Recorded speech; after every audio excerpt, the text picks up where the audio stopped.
When I was 17, my life was changed forever. I had gone to a girlfriend's home. She mentioned, wouldn't it be fun if we went on her brother's motor scooter?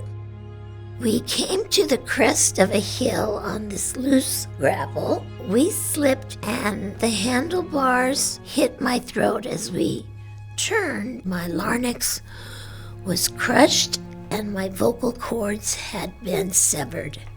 My parents couldn't fix it, the doctors couldn't fix it, and I was reliant on God to fix it. We met in college, and to me, this nice, quiet voice was one of the things that attracted me to her. Even if I did something wrong, I knew she wasn't going to yell, We were at a retreat.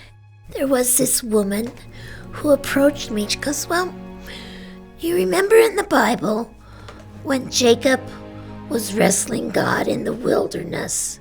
God touched Jacob's hip and the joint was displaced. Jacob had great pain and he clung to God's leg, begging him to bless him.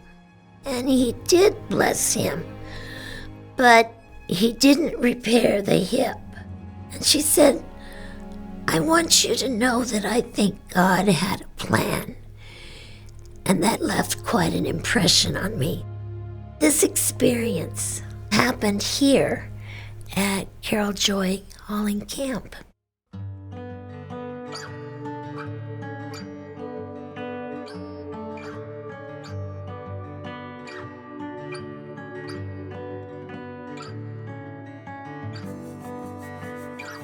Our kids started attending camp in the late 80s and 90s.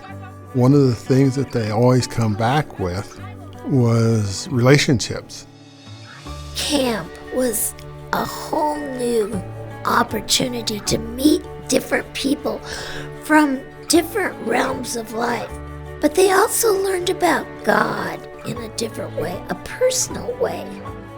They were talking about what faith was, what it meant to them, and they were comfortable talking with us and others. Whatever they were doing here was working, and you can see it grow on everywhere they go. After our kids got old enough to be away from camp, we actually got more involved with the camp because of retreats and volunteering. We find that we like to come here as a couple. It builds upon our marriage with the thread of Christ being with us. It's always like coming home when we come back. The staff greets us like your family and, glad to have you back.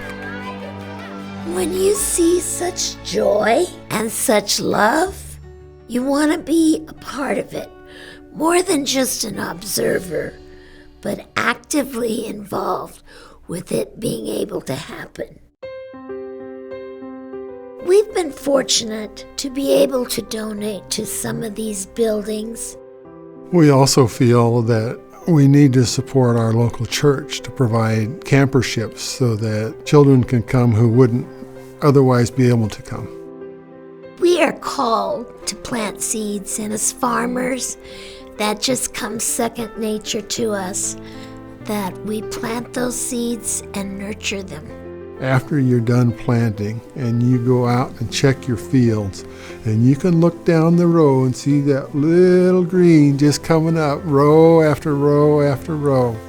And that's the relationship we need to have with the camp too, that we can plant seeds here and watch them grow just like that. I'm most grateful for the love that is shared here. Seeing the service that they provide, and it is service. That's something that Jesus always talked about, to serve your brother, and that's what they're doing here. Every time you talk to somebody who's been here, they know that this is a place of action for God. Carol Joy Hauling has been a foundation for our family. It's a foundation built on God, people, love, and mercy. And that's what it can be for so many others. And And that's for the good of the future.